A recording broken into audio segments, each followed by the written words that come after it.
Are you really a Buddhist? How many people here claim to be Buddhist? Hands up. So few only. How many are free thinkers? Hands up. So few, even fewer. Why do you call yourself a Buddhist? What constitutes a Buddhist? Practicing the teaching of the Buddha.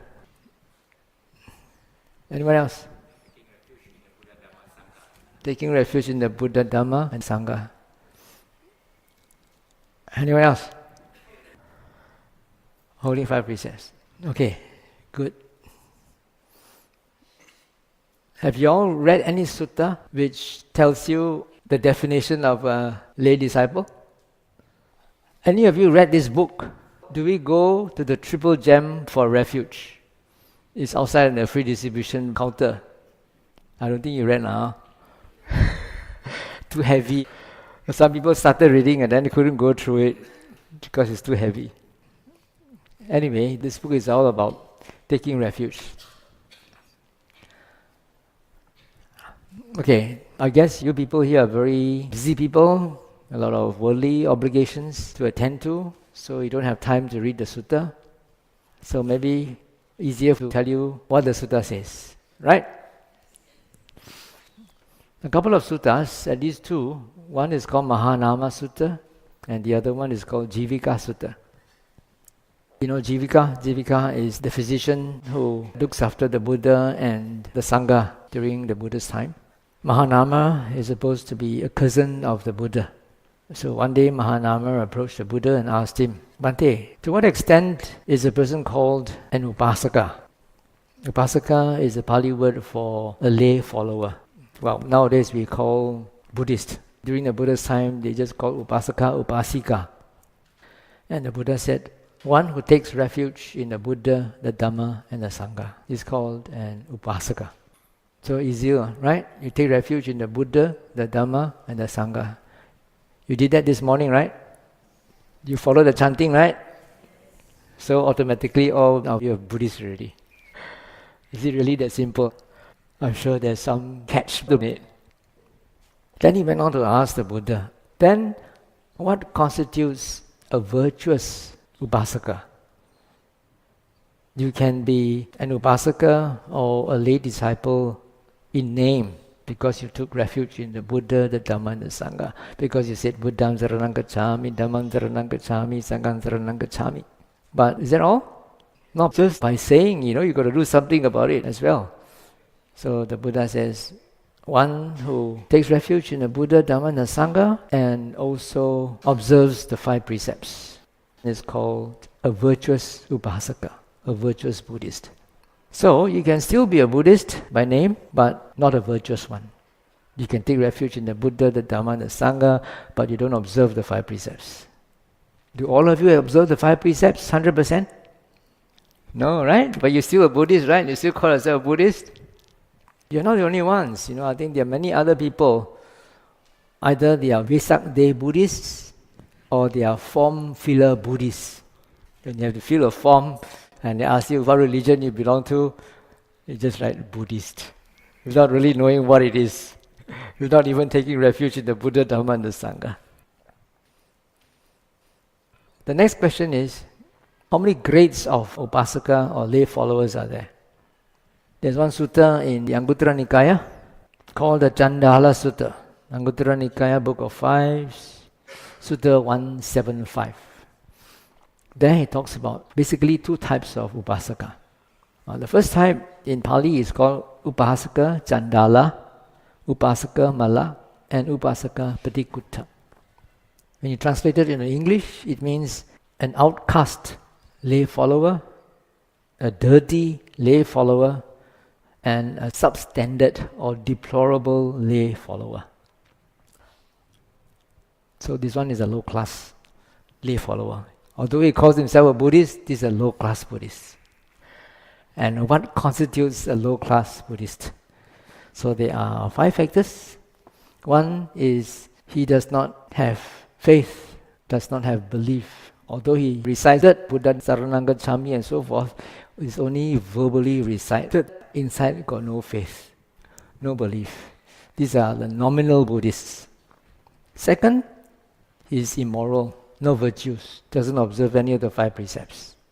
So by definition, he is an upasaka or upasika because he or she took refuge in the Buddha, Dhamma and the Sangha, but don't really have faith, no practice. The third one, I don't know if some of you qualify for this one. It says that he is someone who is superstitious with regards to signs and omens, and he believes in blessings, not in karma. What does that mean? This one has got very wide implications. Now I'll come back to this. The fourth one is, he looks for those worthy of offerings outside of the sasana, outside of the Buddhist teachings. Goes to make offerings to other people other than the Buddhist Sangha. The fifth one, he gives priority to those outside of the sasana. Okay, now let's get back to the first one. What is meant by he does not have faith, does not have belief? Although he takes refuge in the Buddha, the Dhamma and the Sangha, it's only, as I said, nominal. Just recites like everybody else. And whenever I see a Buddha Rupa, you will start to pray. Sometimes I see, especially old people, elderly ladies, coming in front of the Buddha image and bai bai sa bai.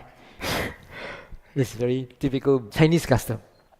They don't really understand what the Buddha image stands for. They don't really understand who the Buddha is.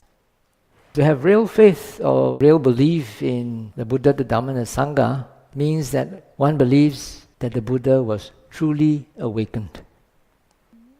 Usually that's what is defined in the suttas. The suttas talk about faith, one having faith and one who doesn't have faith. He will say, one who has faith is one who believes in the perfect awakening of the Buddha.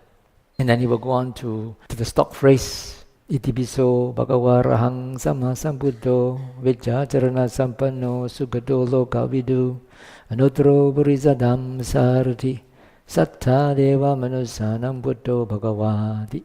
So he's supposed to believe all this. And he stops there. He doesn't go on to talk about the Dhamma or the Sangha. Just believe in the Buddha's awakening. So one who doesn't really believe in this, but who just recites the 3 refuges, is a nominal Buddhist, is an outcast Buddhist. The second factor is that it doesn't have any morals, doesn't observe the 5 precepts. Third is, he is superstitious and he believes in blessings, not in karma.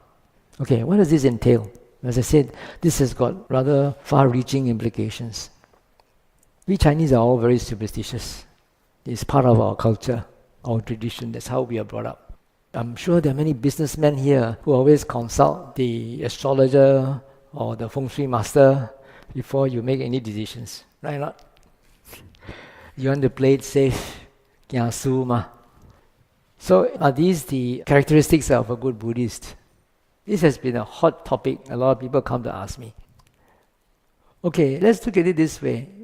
What is described in the commentaries, because this is not really explained in the suttas.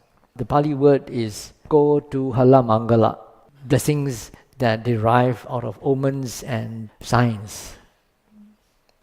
In Burma, for example, when you set out to the fields to start work, and then a monitor lizard, a biawak, crosses your path, that's bad omen, cannot work, go back, turn back home. I mean, we modern Chinese are maybe not that superstitious, but our forefathers are. Yeah, every small little thing they see, they will start to read into it and say, oh, this is unlucky, this is not good, and so forth. People who subscribe to feng shui belief and theories, sometimes they will put the tortoise in front of the house. What does that signify? Long life. Right? Or they put this thing that looks like a ship. It looks like a sampan with a bum in the center. You know where it is? Now, if you all have folded paper money before, you fold it in such a way, what does that signify? Money, because that was how money looked like in the past. During the times in China, So that is a sign of money, that if you put that symbol in front of a house, that will bring you money.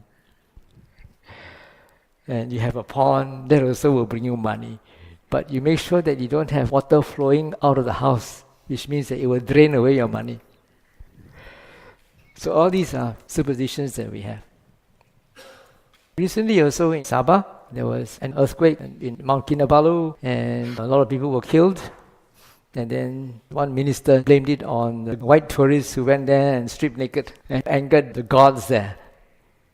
Of course, he made himself a laughing stock because it's due to seismological activity.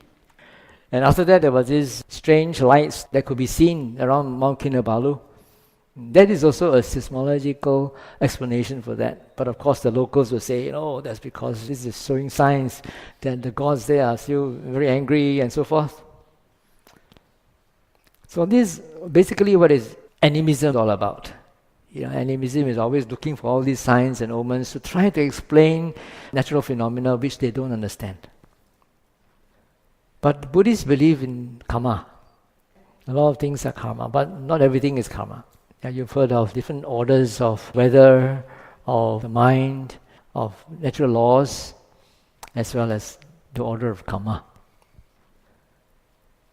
So the next thing is that they believe in blessings, not in karma. For example, I think a lot of people, many Buddhists believe in this. They believe that monks or members of the Sangha can bestow blessings upon them.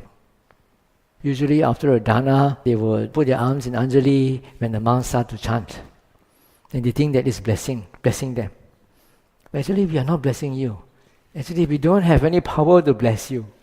Good thing you don't know what we are chanting. Actually it's just a thanksgiving. We are just wishing you well because you feed us. In fact, all this chanting were not there in the scriptures. In the early suttas, the monks don't chant after a meal. They do actually something more difficult. And chanting is an easy way out for the monks nowadays. But if a monk goes for Pindabat, collecting alms, then he is freed from this duty. He just goes to stand in front of a house or stand in front of a stall and people give him money. Not money, give him food, and then he takes the food and he goes away. That's all. He doesn't even chant anything. Although now in Thailand, they chant. When you go collect food, and then after that, the devotees will kneel down waiting for you to chant for them. If you don't chant for them, next time you come, they won't give you food. So it has become a custom in Thailand to do that. Now, at one time, when I was a young monk staying in Lampang, I was studying Pali at that time. So, a young monk, very idealistic. So, one of the rules in our Vinaya is that you're not supposed to recite Pali that comes from the Pali canon to people who are seated when you are standing. Okay? So, when we are going on Pindabat, we are standing. People are seated there waiting for blessings, you see. So I thought if I chanted, then I'll be breaking my precept, so I don't chant. So next time I come around, they see me and they turn away, they won't give me food. So I have to figure out how am I going to get out of that.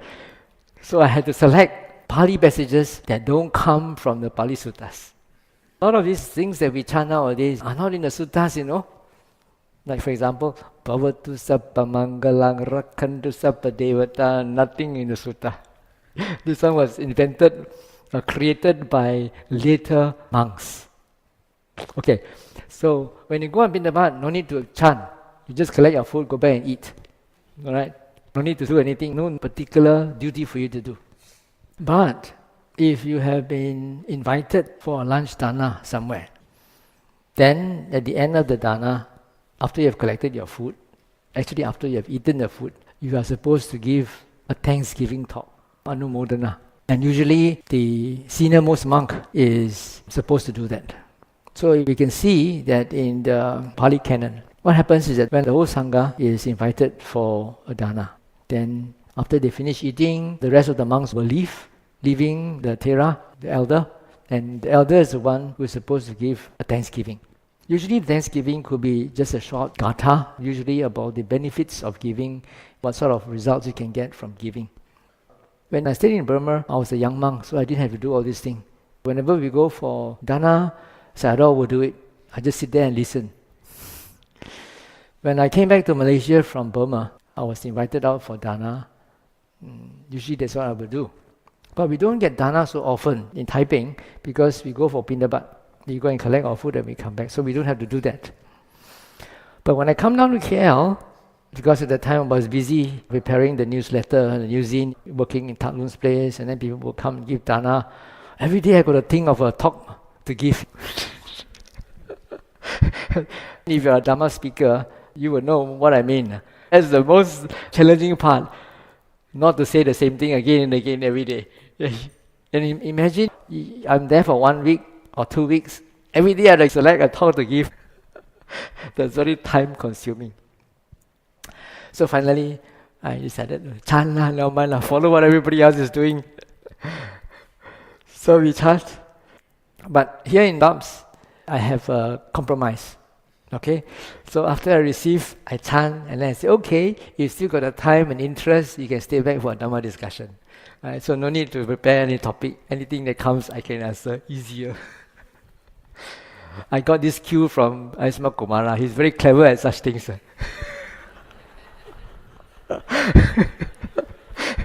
One time I was busy trying to prepare topics, and then I saw him one day. He was just, okay, any questions? And then he would just do it off the cuff. So actually that's what we are supposed to do. We are supposed to give a thanksgiving.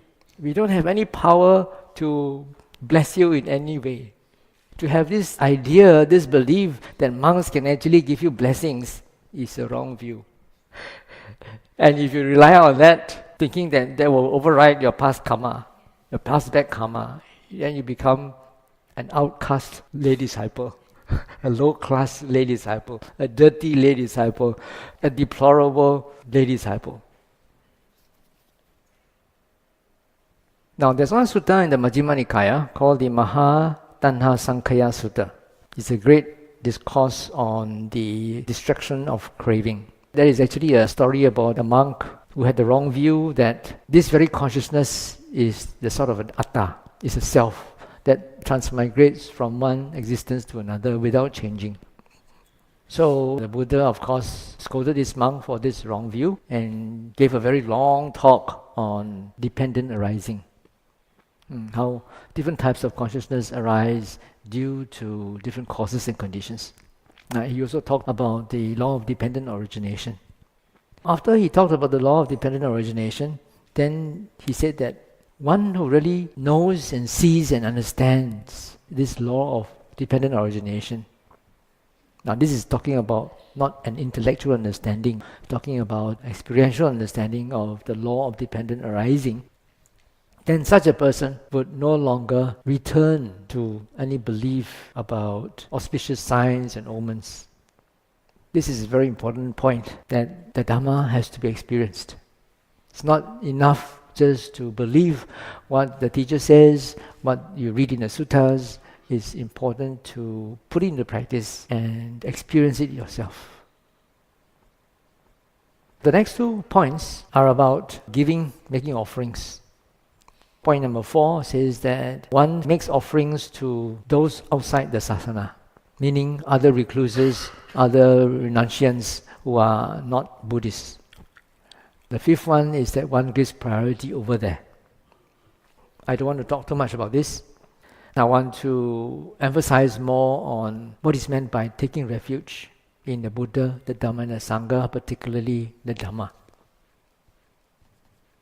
Okay, so the other type of upasaka is called an upasaka ratana, a jewel lay disciple, a lotus lay disciple, a white lotus lay disciple. And this person is the opposite of the dirty disciple, of the low-class disciple. This is a high-class disciple. Number 1, he has real faith in the true awakening of the Buddha. Number 2, he keeps the 5 precepts conscientiously. 3rd, he does not believe in auspicious signs and omens, but in the law of karma. And number 4, he does not look for people worthy of offerings outside the sasana.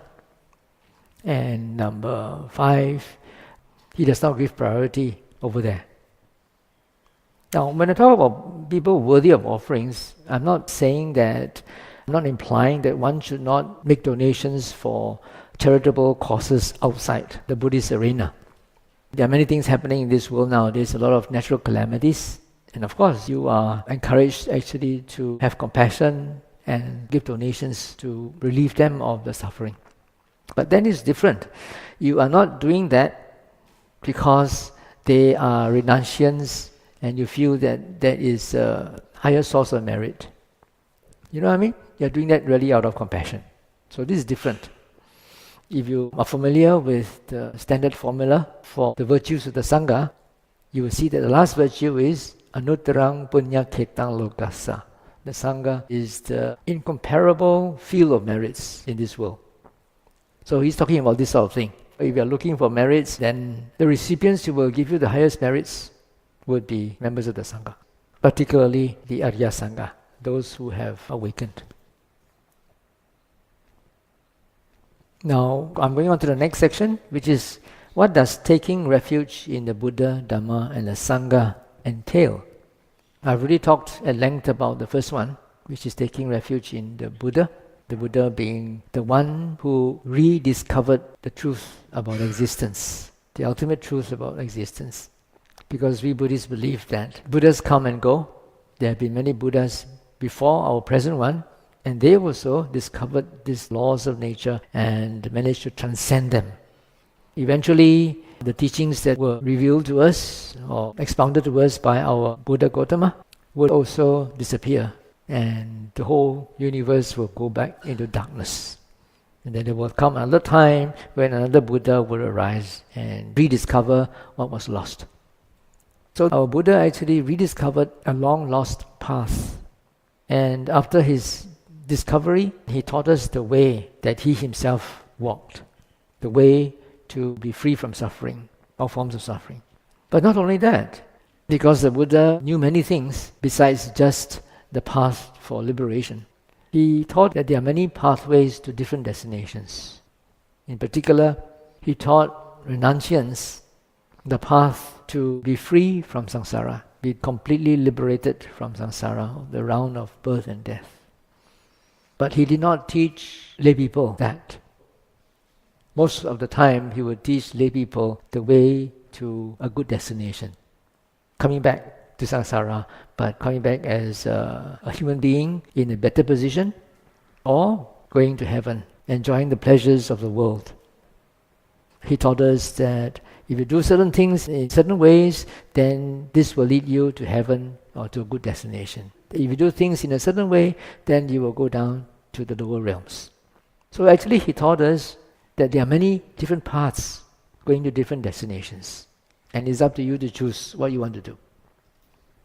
So when we take refuge in the Buddha, we believe that the Buddha actually got himself enlightened, and out of his own realization, he expounded the Dhamma. That brings us to the second aspect of taking refuge, which is taking refuge in the Dhamma. The Dhamma that was expounded by the Buddha. The word Dhamma in Pali and in Sanskrit is a difficult word to translate because it can mean so many things. It's almost like the English word thing, T-H-I-N-G, which can mean anything. But on one extreme of the Dhamma, it could mean any little thing. On the other extreme of the Dhamma, the high end of the Dhamma, it means nirvana. It means nibbana, it means the ultimate truth, it means the principles of nature, it means righteousness, the good things. Of course, there are also unwholesome things. Even kilesas or defilements are also called Dhamma, because it's a thing. You've got wholesome things and unwholesome things. You've got low-class things and you've got high-class things. So these are all Dhammas. But here, the Dhamma refers to the teachings of the Buddha. The teachings of the Buddha that was well expounded by him. As you all know, there are actually 6 attributes of the Dhamma. And what are they? The first one is Swakhato Bhagavata Dhammo. The Dhamma is well expounded by the Buddha, number one. Number two, Sanditthiko, which means it is to be personally seen. Akaliko, it is timeless. It can be seen immediately without having to wait. Next one is Ehipasiko. It's worthy of inviting someone to come and see for yourself. Okay, that's number four, right? Number five is what? Opanayiko. You all have heard of Outward Bound, haven't you? Outward Bound School, Lumut, Bangkok Island. I translate this as inward bound. Usually people translate differently. They say it goes inward or something like that. But what it actually means is that when you practice the Dhamma, it brings you within yourself and you understand yourself. You become introspective and you understand yourself inside rather than outside. And the final one, number 6, is Pachatam Vedidamo Vinyuhi. It is to be experienced by the wise. So out of these 6 attributes of the Dhamma, 5 of them are all experiential in nature. Right? They are to be seen by yourself, it's immediate, it is worthy of inviting one to come and see for oneself, it is inward bound, and it is to be experienced by the wise. And only 1 out of the 6 has to do with doctrines. How many percent is that? That's about 83%. 83% of it is experiential in nature. I'll come back to the Dhamma after I explain the next object of refuge, which is the Sangha. Why do we take refuge in them? Because they are supposed to be the authorities on the Dhamma.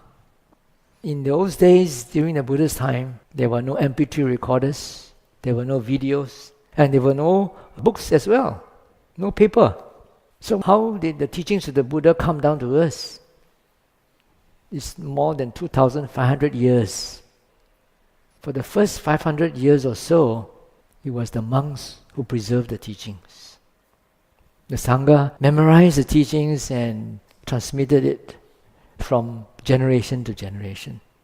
It was only in the 1st century AD that they were first written down on older leaves, palm leaves.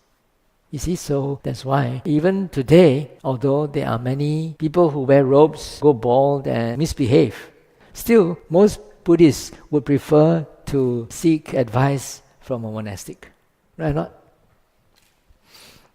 If you organize a Dhamma talk and a layperson gives a Dhamma talk compared to a monk or a nun, which one will have more attendance? So it's very normal that people will want to go to the monastic to seek advice.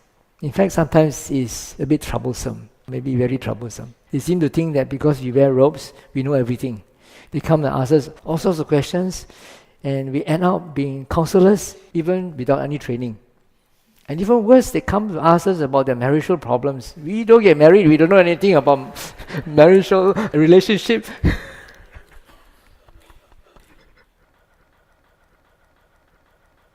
Now, in my book here, do we go to the Triple Gem for refuge? I stated very clearly, or maybe too clearly, that we don't go to the Triple Gem for refuge, but we go to the Buddha, the Dhamma, and the Sangha for refuge. Now, you may wonder, what's the difference? What's the difference between the Triple Gem and the Triple Refuge? Well, in the whole of the Pali scriptures, in the Pali canon, there's only one sutta that refers to the Buddha, the Dhamma, and the Sangha as Ratana, as gem, a jewel. And that sutta is Ratana Sutta. I'm sure many of you would know about it and even chant it in your daily chanting or in your chanting book. If you already study the sutta, you will see that Dhamma there does not refer to the teachings of the Buddha. It refers to Nibbana and the samadhi of an arahant, someone who has attained Nibbana. It's not talking about the teachings, not about the law of karma, not about the Four Noble Truths, not about the law of dependent origination, not talking about the scriptures. The Dhamma in Ratana Sutta, which is a jewel, is Nibbana itself and the samadhi of an arahant. Okay? Then, what is the Sangha? The Sangha in the Ratana Sutta, the Sangha that is considered to be a jewel is the Ariya Sangha, those awakened members of the community. Now, awakened members need not necessarily mean only monks or nuns. Awakened means anyone who is awakened, whether you are a lay follower or you are a monk or a nun. So any awakened person is a Ratana, is a jewel. Which means to say, if we take refuge in the Triple Gem, we monks have to take refuge in enlightened lay people. Okay, now another important thing to understand about the word refuge is that it is something that you go to for help when you are in trouble, right? If you haven't realized Nibbana yet, how can you go to Nibbana for help? Can? How can you go to the Samadhi of an Arahant for help when you need it? Cannot. Can you? That's impossible.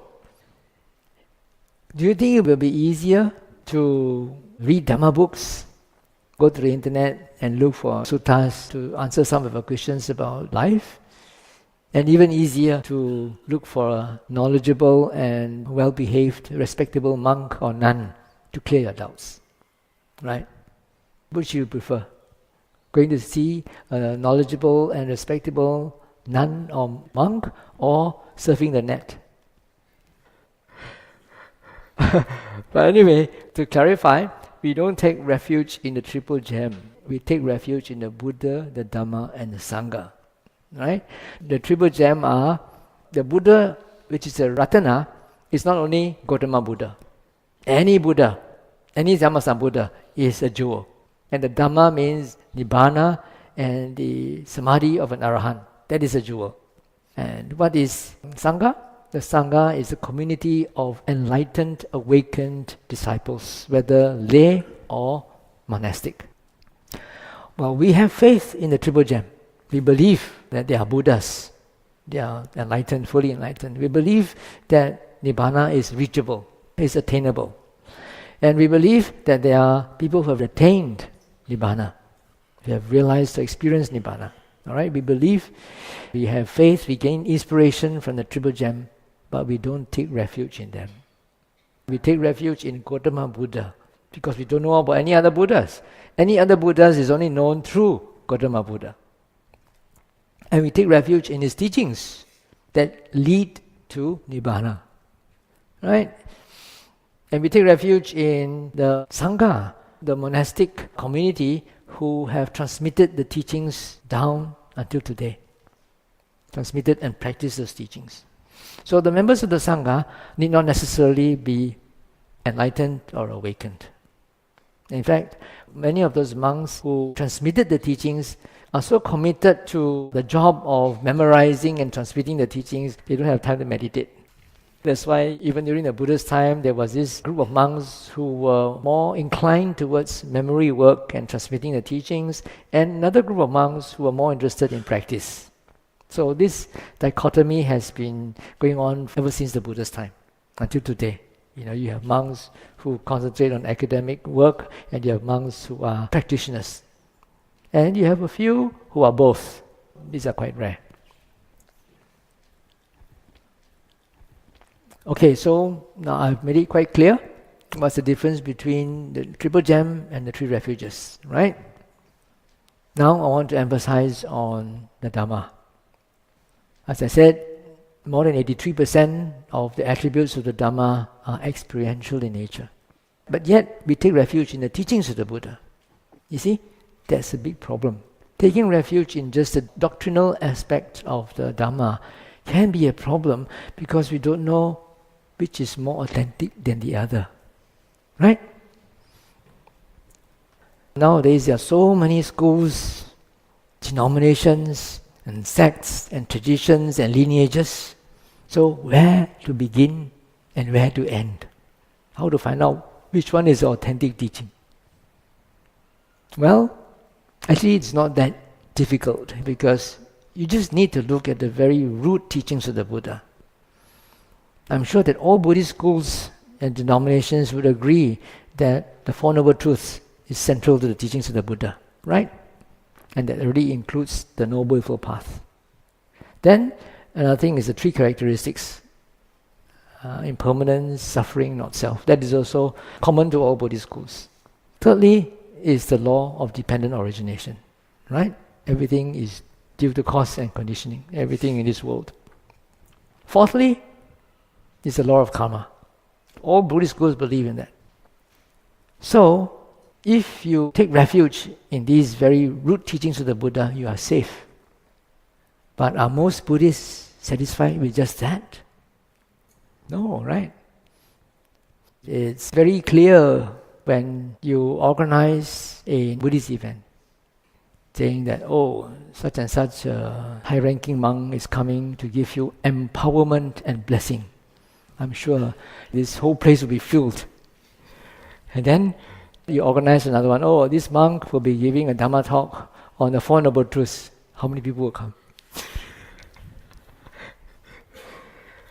And even worse, next thing you organize a retreat on Vipassana meditation. Getting less and less people will come.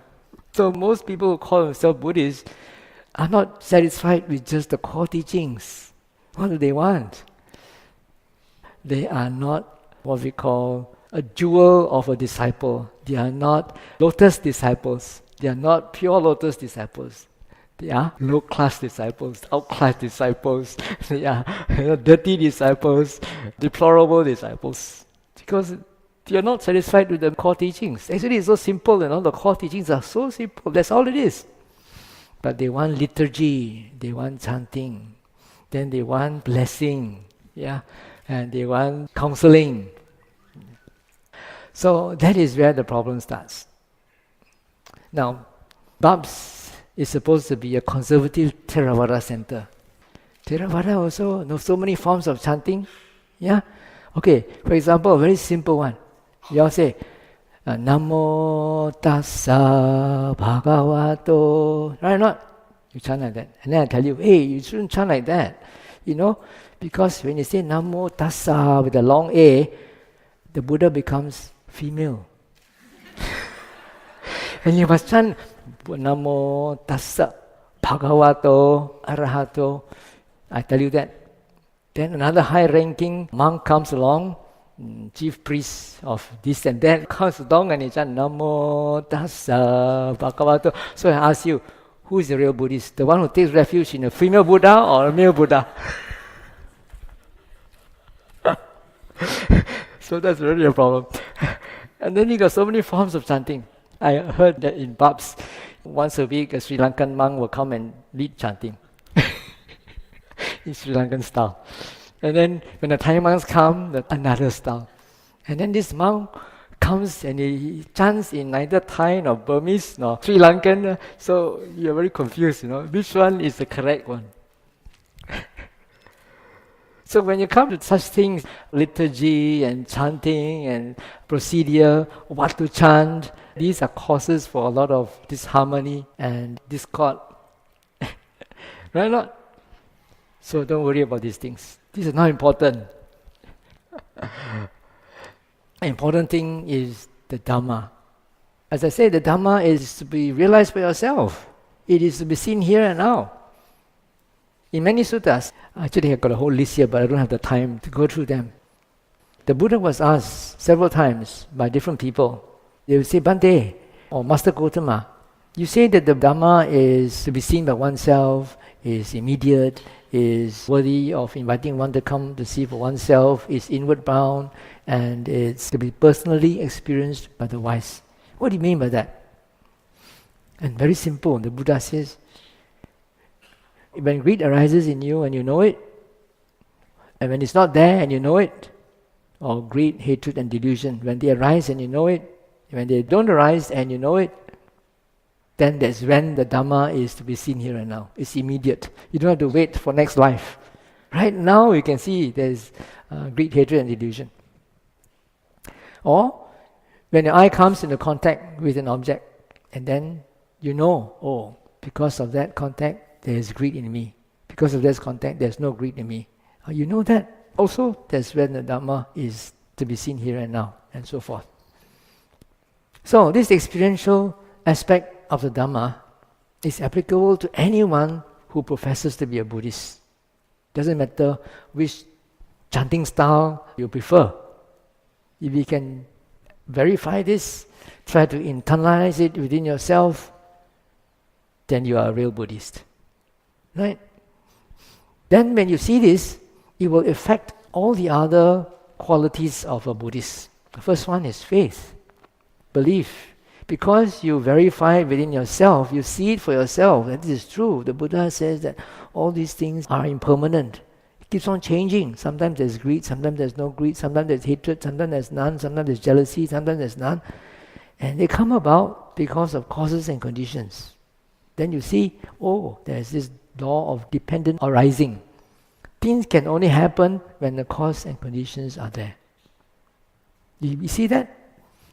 Then you understand. Not because you have developed the psychic power to see past lives, but you can understand cause and effect here and now. Things happen because of cause and effect. And you see that again and again as continuously as you can, not just once in a while, once a week, come for half an hour sitting meditation. We try to do that the whole day, trying to watch your mind. Very easy. Just ask yourself, what's the mind doing? What's the mind doing? You can see immediately, when you ask that question, you can see immediately what the mind is doing. Is it getting lost in thoughts, or is it aware of what's happening? When you're able to step back and look at things happening, then you become a third-party observer and you see things very objectively. Then you're not so easily pulled by your defilements. You can step back and look when the defilements are there, and you remember also that the Buddha said the mind is intrinsically pure and radiant. It's only these external defilements that defile the mind. Then you don't associate or identify with the defilements. They are just like what I say, not the Buddha, like viruses and bacteria, they are all over the place. But if you have a good immune system, they don't affect you, right? So, if you have a good mental, spiritual immune system, all these defilements will not affect you. You'll just come and go. You just see them come and go, don't identify with them, don't buy into them. So I would encourage you, if you really want to be a real Buddhist, don't worry too much about all these external things, chanting style, procedure, and all that. But look into yourself. The Dhamma is to be seen here and now, by yourself. And it will lead inwards as you know more and more of yourself. I know that all of you don't have the time to go and read suttas and compare and see who is right and who is wrong, but it's very simple to just look back at your mind. You yourself will know it, right? So I hope that all of you will try hard to remember this simple principle, put into practice, and really, really become real Buddhists.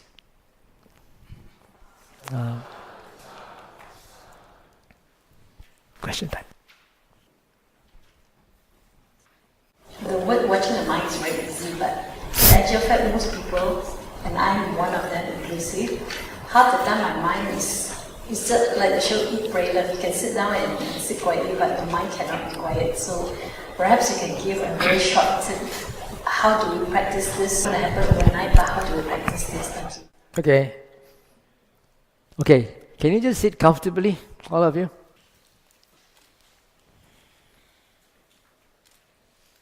It won't take too long, so don't worry.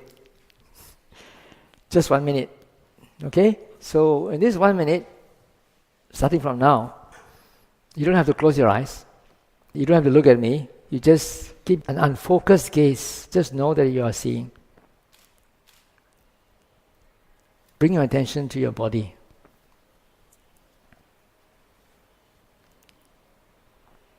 Be aware of the different sensations in your body.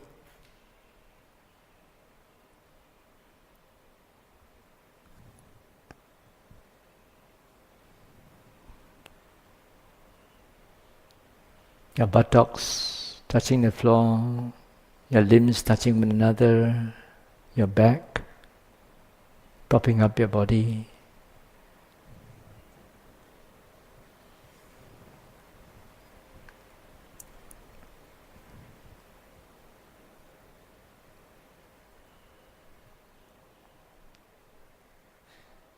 Okay, now the next minute. Open up your awareness. Be aware of other things that are happening around you. But don't stay at any particular object. You may hear sounds, there are different sensations in different parts of the body. Your eyes are open, you can see. Just stay and move around these senses.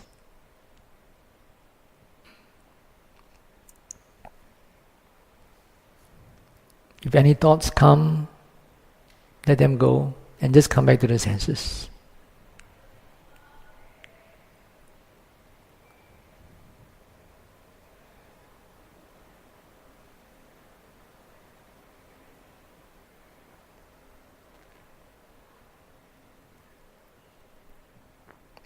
Okay, let's wait for one more minute.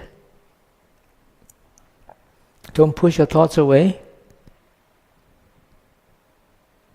Don't follow them. Just acknowledge them, let them go, come back and ask yourself, what can the mind know that's happening right now?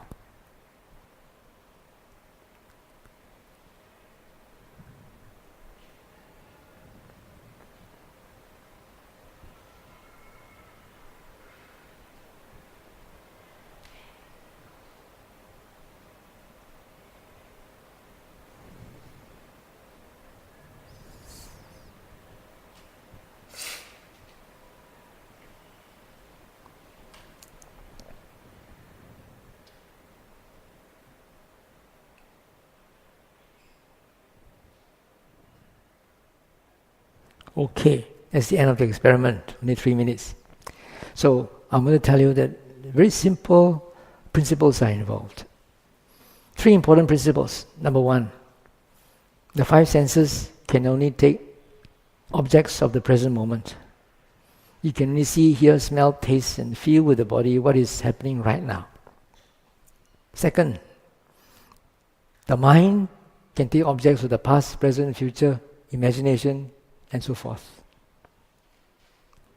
Third principle, the mind can normally take one object at a time. So if you keep your mind busy with the 5 senses, which are only happening right now, your mind won't run to the past, go to the future. Simple. This is a simple principle. So if you have insomnia at night, you cannot sleep, it's because you're thinking too much. You want to stop your thoughts, very simple. Come back to your body, listen to your aircon sound, and relax. Don't try to push the thoughts away. Don't follow them. Just know, let go, come back. Know, let go, come back. And don't try to focus on any particular object. And this can be done anytime, wherever you are. Just ask yourself, are you in the present? And then when you do that continuously, then it becomes a habit. You're always in the present by default.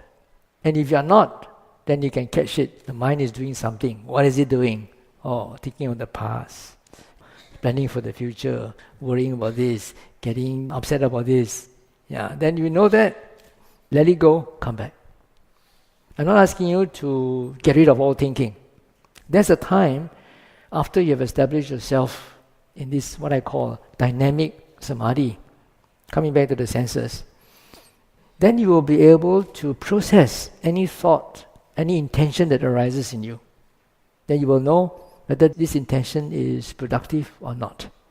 If it's not a productive thought, don't pursue it, let go. If it's a productive thought, it's got something to do with your job, your obligation, your relationship, your chores, by all means, go ahead and think. But most of the time, we are assailed by a lot of unproductive, idle thoughts. Right? And because we have not trained our minds to come back to the present moment, we get caught up in them. Okay, clear enough. Simple to be a real Buddhist, right? You don't have to study all the suttas. Alright, so start your training. Be a real Buddhist.